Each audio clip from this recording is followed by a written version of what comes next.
Salut chers auditeurs.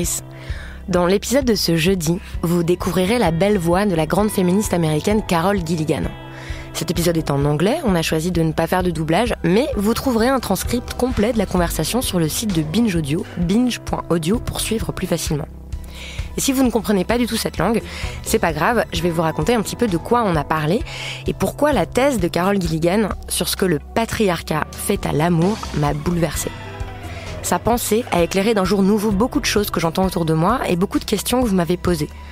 Dans quelle mesure est-ce que les hommes et les femmes ont des relations différentes à l'amour ? Comment les carcans du genre, être un vrai mec, fort et indépendant, ou être une femme comme il faut, douce et attentive, nous empêchent de nourrir des relations authentiques les unes avec les autres.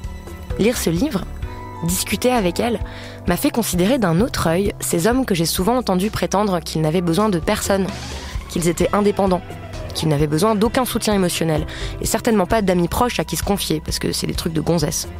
Ceux obsédés par l'argent, les objets, le pouvoir, ceux qui ont oublié comment écouter, comment être tendre, comment être vulnérable.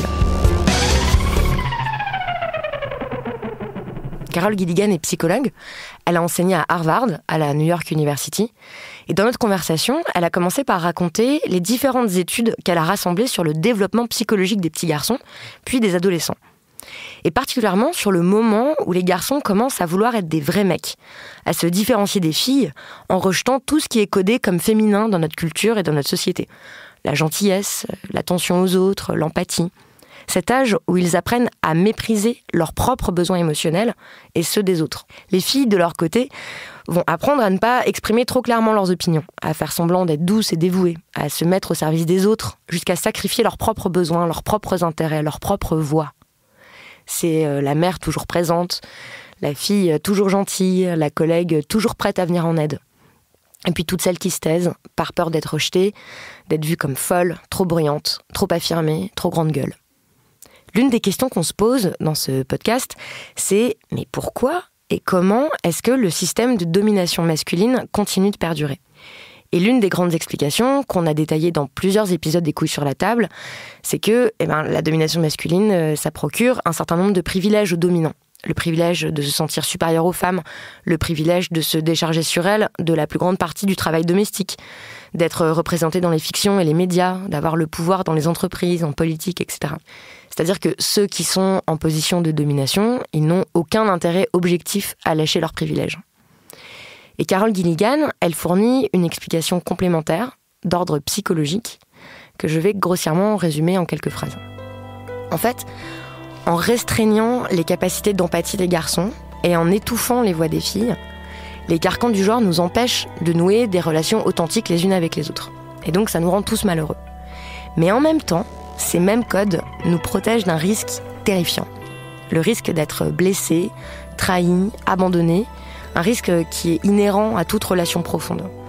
Si on n'entretient que des relations un peu superficielles, si on n'est jamais vulnérable, alors on ne court pas de danger d'être anéanti par la perte. Évidemment, dit comme ça peut être un peu déprimant, mais il n'y a aucune fatalité, parce qu'heureusement, nous avons tous et toutes en nous des forces de résistance. Carol Gilligan dit qu'on a tous une voix patriarcale et une voix authentique qu'il s'agit de retrouver et d'exprimer.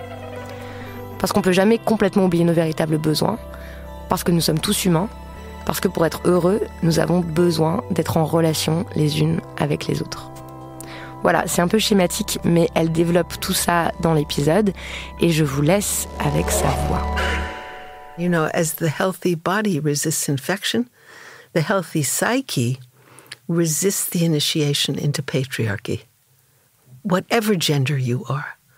Because it's going to force you to sacrifice, basically, your desire to live in close connection with yourself and other people.